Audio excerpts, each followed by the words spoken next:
This is Letters to Momo, letter number 20, October 12th, 2010.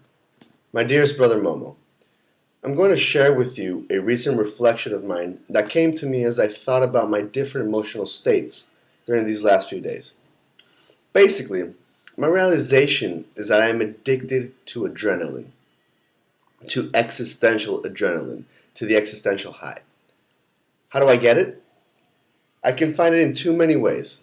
But mostly, I think for me, it means to be caught up in something, to be intellectually and emotionally immersed into an endeavor, to be moved to the point of ecstasy and empowerment and to the point of feeling simply very alive.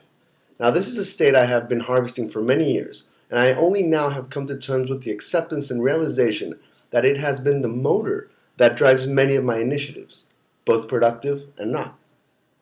It's quite ironic to believe that such a mechanism could give birth to unproductive outcomes. But just as with any addiction, one must keep it in check. The reason for this is the same reason that applies to all addictions. When you don't have your usual fix, you lose your mind and possibly end up doing things you could have easily avoided if you have taken the time to breathe, to reflect, and to connect.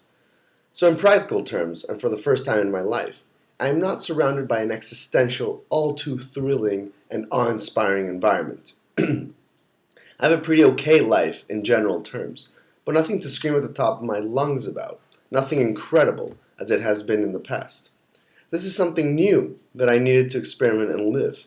I need to understand the duller moments in life, and what's more, learn how to give myself the existential significance and thrill of an incredible life within a not-so-incredible life.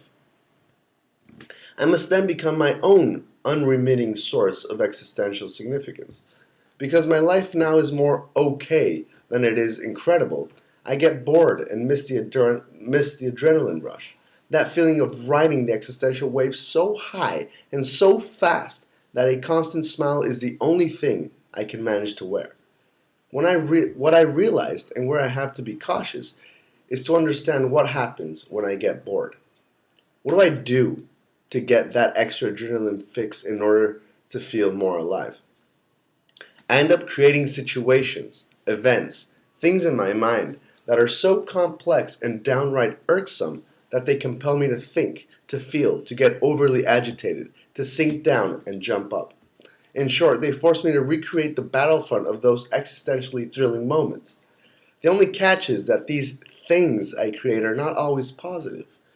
They are more often than not negative, and they turn into issues and problems because of their innate capacity to fuel my intellect, and thus I end up potentially suffering. At the end of the day, the joke is on me, and it's a bad joke.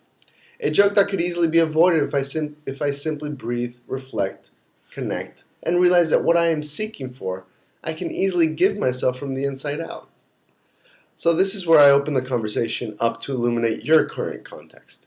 Because you are also in a duller context, parentheses, even though only in some ways it is duller. In other ways it is much more visceral and real. For the context of this conversation, let's assume it's duller. Close parentheses. You might have more time on your hands, more time to do nothing, fewer exhilarating objectives or projects, maybe fewer stimulating conversations, etc. And so you have the amazing opportunity to become that internal source of recurring existential stimulation that will guide and reignite any wave of existential high you might need. That being said, you'll learn how to practice and cherish the art of not having to A. Seek external validation for your existential high through exhilarating objectives or projects just for the sake of it, and more importantly, B. You will not have to get yourself into trouble or seek issues or create problems simply because you are bored or need a little extra adrenaline fix to feel more alive. This is a real clinger, man, the real quintessence of freedom, because through the realization of this principle, you will be able to simply give yourself the doses that you need, the productive doses you need to simply know that you, just like everything else, are just as you should be. You will then catch yourself thinking these thoughts and be able to stop any potentially negative action before it happens by simply acknowledging that you were bored, that you need to feel that existential edge again.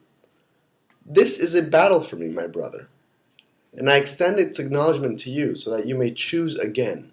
choose differently, and not have to fall into the traps of the existential addict, clinging for another dose of adrenaline rush. Use your current situation as a training ground and inject yourself through your own self every single day. Learn how to become the highest state of existential wave by simply living, and learn how not to make yourself dependent on external actions and stimuli. This is the key, my brother, and I salute you for having the place to practice. I love you with all my heart, and today, let me walk with you.